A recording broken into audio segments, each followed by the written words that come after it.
Hey guys, welcome back to my channel. Today I'm going to be going over the Washington Spirit and how they played in the preliminary round of the NWSL 2020 Challenge Cup. I'll be going over the 4 games that they played and what I think Washington can take away and learn from each game. I'll be discussing the formations, the players, and just overall my general thoughts going into the quarterfinals and how I think they'll do based off of how they've been playing so far. As always, timestamps will be in the description down below. Let me know what you think in the comments about how Washington did, and let's get into the video. The first game of the Challenge Cup, the Washington Spirit played the Chicago Red Stars and they won 2-1. Their formation, they came out in a 4-3-3. They started with Aubrey Bledsoe, Tegan McGrady, Sam Staub, Paige Nielsen, Tori Huster, Rose Lavelle, Jordan DiBiase, Andy Sullivan, Ashley Sanchez, Kumi Yokoyama, and Ashley Hatch in the starting lineup. I think they came out strong in both halves within the first 10 minutes. You definitely saw a lot of energy from them. They created a lot of good goal scoring opportunities. And it wasn't just from one player, it was from multiple players within the team. Obviously, this was the first game, so there was rust. Like Yokoyama, she had some crosses that were literally awful, and some passes were not it. But I really enjoyed how you could already see within the first game that Washington was trying to implement their own game plan. They were trying to... The first goal they scored was amazing. Rose Lavelle was the one who initiated it. She won the ball from Sarah Gordon, dribbled it down, played a through ball to Ashley Hatch, who got her shot off. Alyssa Nair made a great initial save, but Rose Lavelle was able to convert the rebound. And again, I think that just shows you the type of player Rose Lavelle is. She doesn't really need to have an opportunity. She'll create that chance for her team. And if it wasn't Ashley Hatch scoring, it was going to be Rose Lavelle herself. And so I think that was a very good start from them, and I was very impressed with that goal. Now, the second goal was a completely individual effort from Ashley Hatch. She just pressured Alyssa Nair to the point to where she panicked and tried to clear it, and at that point it was too late. Ashley Hatch closed her down and passed it in the back of the net. While I do think Washington was very good, they had a lot of other chances. For example, Rose Lavelle in the first half had a through ball that she definitely should have scored, and in the second half I feel like Avery Collins could have had a header goal, and again Rose Lavelle I felt like she should have had a goal herself in the second half too. But they didn't convert those chances. But again, it was the first game of the tournament, so rust was still going to be there. This is the goal that Chicago scored on Washington. Again, it was just unfortunate because Rose Lavelle tried to make a clearance and Morgan Bryan ended up getting her shot off. What you can take away from the first game is that Washington is on the same page in terms of what they want to produce. They're not necessarily there yet in the execution. Initial thoughts after Washington's first game were super positive. The Washington Spirit played their second game against the North Carolina Courage, and they ended up losing 2-0. They came out in a different formation this time. They came out in a 4-4-2 diamond formation with Aubrey Bledsoe, Tegan McGrady, Sam Staub, Paige Nielsen, Tori Huster, Maggie Doty Howard, Dorian Bailey, Andy Sullivan, Rose Lavelle, Bailey Feist, and Ashley Hatch all in the starting lineup. I like how they tried to implement their own game plan over the Courage, but Richie Burke even said he changed the formation because he wanted to be able to withstand North Carolina's box formation. And while I understand that, he explained that he thinks it was not necessarily the best idea because it kind of changed the way Washington played, and so I don't think it benefited them to change their formation. I think they would have performed just fine with the formation they came out in a 4-3-3. I love the fact that Richie Burke is trying to get his team to play out of the back. Love the way Washington plays out of their back. I love the way they interchange passes between the center backs, the holding midfielders to try to break that first initial line of pressure and then go forward. One negative side effect of playing out of the back is that if you make a mistake or if you have a bad pass, the other team you're in a super vulnerable position to be scored on. And we noticed that a lot of times within the first half that they'd make a bad pass or bad play and North Carolina would counter on them, but fortunately they didn't get a goal. Now in the second half, Sam Staub tried to slide. It didn't work out for her. Lynn Williams got the ball, dribbled down inline, and at this point, Paige Nielsen is like, oh shit, what do I do? Do I step to Lynn Williams and let my man and the entire left side of the field become exposed to the pass? Or do I try to stay and cut off the passing lane? And I think she didn't necessarily make the best decision, but you can't put the blame on her because that is such a tough decision to make when it's a 1v1, but you know if you step, they can just pass right around you. Again, I think she should have stepped because at the end of the day, Lynn Williams was like on the 6-yard box taking her shot, and at that point it doesn't matter if they pass it. At least maybe at this point they won't score or they'll kick it at the keeper or who knows. But yeah, Lynn Williams had a fantastic shot in the corner. I feel like Aubrey Bledsoe could have done better with that, but she didn't save it. She got scored on near post, and again, it was just unfortunate for the Spirit because I felt like they had been playing really well, and it was just that goal that unleashed everything. The second goal that they allowed, again, was unfortunate because I feel like they had been playing very well defensively. This time there was a miscommunication between Sam Staub and Tegan McGrady, and they weren't sure who was going to press which, and they ended up getting split by Dabinia, who took it to the end line. It played a perfect cross. Tori Huster at this point had been playing the entire first half and was exhausted and didn't track back to cover Lynn Williams, and she ended up getting her shot off. Absolutely nothing Aubrey Bledsoe could have done, but again, these are things that can be prevented. My concern with Washington at this point is their play in the final third. I really enjoy Ashley Hatch and the way she plays. Leaving her as a lone forward is not a good decision because while I do think Ashley Hatch is good up top 1v1, she needs help. Roosevelt is help, obviously. They interchange a lot with each other, but again, Roosevelt's a midfielder, and so she has a defensive responsibility that Ashley Hatch doesn't have. So we need Yokoyama and we need Ashley Sanchez to be more involved in the play and more involved with regulating goal scoring opportunities up top that isn't just limited to Ashley Hatch, because again, with Chicago, you can see the issues you run into when you only rely on one forward to do the goal scoring for you, because anything can happen in the sense that, let's say North Carolina or any other team they play decide to put 2 defenders on Ashley Hatch, because I'll be honest, I've seen it done before. It's a great way to shut down a key player. Just put 2 defenders on them and then they can't score, and then suddenly your game plan goes out the door. Or, if she gets injured, something can change. And so that's my concern with Washington at this point, because you can't just rely on Ashley Hatch to be the goal scorer.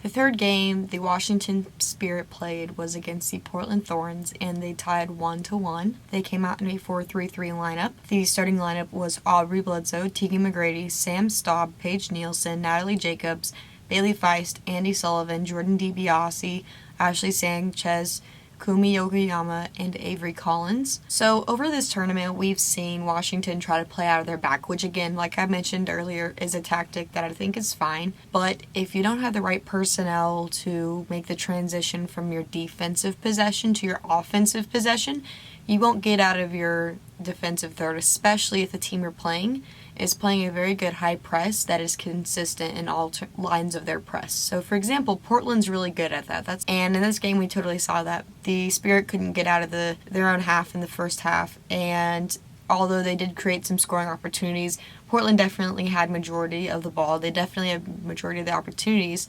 and they just weren't able to convert anything in the first half. But again, if players like Andy Sullivan, Bailey Feist, or Jordan DiBiase cannot get the ball turned and go forward, there's really no point in having all of your possession be in your own half, because it's just not productive. And, well, yeah, you do have possession, you're not doing anything. And if anything, like I said earlier, if you lose it in your own half, you are putting yourself in a more dangerous position to be scored on, and we notice that a lot. Washington needs a midfielder that can say, okay, I'm going to get the ball, and I'm going to go forward this time. Instead of just passing it back to my center backs or my outside backs, I'm going to try to go forward and link up play, because that's how you're able to break press. Obviously, Andy Sullivan isn't going to be playing in the rest of this tournament. She tore her meniscus, but other players need to step up and say, okay, I'm going forward. And I feel like Roosevelt is a good player at this, but again, if she's not on the field, then they need another option to step up to fill that role. Portland was completely controlling the tempo in the first half. They had the possession. They were in control of the game, and you didn't really see Washington bounce back. They had some individual efforts, and they had some opportunities later in the first half, but they were definitely falling into Portland's game plan, and that was kind of surprising in my opinion based off of the tournament Portland has been having so far. One player I wanted to point out was Avery Collins. I genuinely was not impressed with her. I think up top she has a lot of speed, and not to mention she's tall, so on corners she should be a threat. But I felt like she was shy going in to get the ball. And again, I guess she's a rookie, but also you see other players like Morgan Weaver and other rookies who are coming in with a lot of confidence. And I didn't see that from her in the first half. She just kind of ran around up top, didn't really get the ball or really provide any sort of link-up play. Washington conceded their first goal, which was on a set piece. Now, honestly, I think Washington could have been scored on more times, but they were lucky that they only got scored on once. Andy Sullivan gave up a set piece. Lindsey Horan got fouled. And Lindsey Horan's one of those players where it really doesn't matter what type of service is floated in, she's going to get her head on it. Honestly, at this point, every team should be like, okay, Lindsey Horan is one player we absolutely cannot leave unmarked in the box, and that's exactly what happened. Megan Klingenberg played a great service in. Lindsey Horan's diving header right into the goal. Nothing Aubrey Bledsoe could have done. But one positive to take away is that Washington's response was incredible. They came out after that goal like, we're not going to let this ruin us. We're going to try to get a result. Dorian Bailey got a corner kick. She sent it in to Ashley Sanchez, who just had a flick, and Sam Staub headed it in the back of the net. And so that was a fantastic response from them. My only concern is that our center back scored, and that's not good, especially considering you might not get many opportunities like that. In this game, we definitely needed our forwards to be more threatening in the final third, but we definitely didn't see that. So I think a takeaway we can take from this game is that we need to have players who are more attacking minded. Yeah, I think they need to be smarter in their defense, and I also think they need to be more threatening in their offense. Their last game, they played Houston in the fourth game of the preliminary rounds, and they won 1-0. They started out with a 4-1-4-1 formation with Aubrey Bledsoe, Tegan McGrady, Sam Staub, Paige Nielsen, and Tori Huster in the back, Andy Sullivan as their holding player, Ashley Sanchez, Dorian Bailey, Bailey Feist, and Kumi Yokoyama as the four, and Ashley Hatch as the lone striker up top. The first goal they scored was fantastic. Tori Huster got the ball in the middle of the field. She played it wide to Yokoyama, who drew her run out wide, which stretched Houston's back line. She then took a touch, played it into Ashley Hatch, who Ashley Hatch receiving the ball here is what drew Houston center backs over towards her. She then played it to Bailey Feist, who, again, took a fantastic touch inside against the grain and just slotted that perfectly in the corner. Absolutely nothing Jane Campbell could have done, but that was a fantastic team build-up from Washington. That was, in my opinion, one of the most impressive goals they've scored this tournament, just because of how many players it went through and the build-up it took to achieve that. Washington had a lot of opportunities in this game to score as well, and they didn't convert enough of their chances, in my opinion. I think if they want to be a super dangerous team, they're going to have to convert more of those chances, because other teams like Utah or North Carolina, they'll come back from that. They don't necessarily have that mentality where they get a goal scored on them and they're like, we're done. In the second half, around the 50th minute, Andy Sullivan went down with an injury, which completely shifted the energy of the Spirit. And your captain just got injured. She ended up tearing her meniscus, which is very unfortunate for her. I'm wishing the best for her with a speedy recovery. They said she'll be out for 3 to 6 months, so we're hoping it'll be as quick as possible and that her surgery goes well. Not to mention, Richie Burke made a few subs. And at this point, I feel like this kind of changed the momentum of the game, because I feel like Washington kind of was like, okay, we think we're going to win this, we're going to sit back now. And I didn't like that approach. There's nothing wrong with writing out a game, but starting to write out the game around the 50, 60-minute mark is like insane to me, because I can't imagine defending your life out for 30 minutes. And you'll see if you go back and watch that game that Houston was able to generate a lot more opportunities in the last 30 minutes than they did the entire game, because Washington shifted into more of a defensive block, which, again, like I said, isn't a bad thing, but I don't think they were necessarily playing poor before. And I understand wanting to shift to right at the game to give some players rest, but there's nothing wrong with continuing the amount of possession they were having in the first half and just continuing that on in the second half, because I don't think they were necessarily tiring any of their players with the way they came out in the first half, if that makes sense.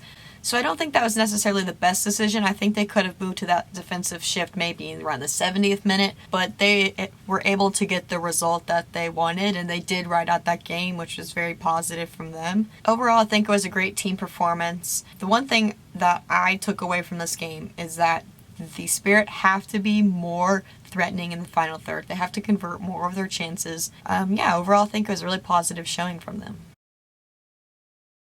So my overall thoughts with the Spirit, I've been super impressed with them. I mentioned going into this tournament in my NWSL preview video I uploaded that I thought the Spirit were going to be a really good team if Richie Burke could harness all their talent in a way that was cohesive throughout the entire team, and I think he's done a super good job of that. I don't know if they'll necessarily win this tournament, but if they don't win this year, I think they'll seriously contest next year. I just love watching them play because it's so beautiful. Again, like I mentioned, they need to have a player who can transition their defensive game into their attacking game, and I also think they need a little bit more help up top, but I just think in general, with the talent they have, they can really go far in this tournament if they play their games correctly. If they stick to their game plan, and if they stay strong defensively and they stay disciplined defensively, they don't make any ridiculous mistakes or silly errors or bad passes, I think they can do super well. Another thing Washington needs to make sure is that their midfield line and their defensive line do not get too stretched apart, because we saw with Portland, they had a lot of chances where they would just dribble the ball directly at their back line, And when you notice that happening, the reason is because the midfield and the defense are too separated. Because, if they were closer together, the space in between wouldn't be there. And so they need to make sure those lines are tight enough, because if they're going to play a low line, their midfield needs to be able to drop. But when they go forward on the counterattack, their defense has to step up, because it will leave this gap in between, which again, if they turn the ball over, that will get exploited. So they need to make sure when they all step, they step. When they all drop, they drop, or else it's going to open up these spaces. And teams like North Carolina are definitely going to take advantage of that. I'm looking for players like Ashley Hatch, Ashley Sanchez, and Kumi Okayama to step up in this quarterfinal game, because I definitely think that if they get those front three on the same page, they'll truly be unstoppable. Overall, I think the Spirit's done very well. I definitely think they're strong candidates to win this tournament, and I'm really excited to see how they play going into the quarterfinals. That's all for me today. I hope you guys enjoyed today's video. If you did, give it a thumbs up. Let me know what you think down below. Subscribe. I'll see you guys in my next video. Bye!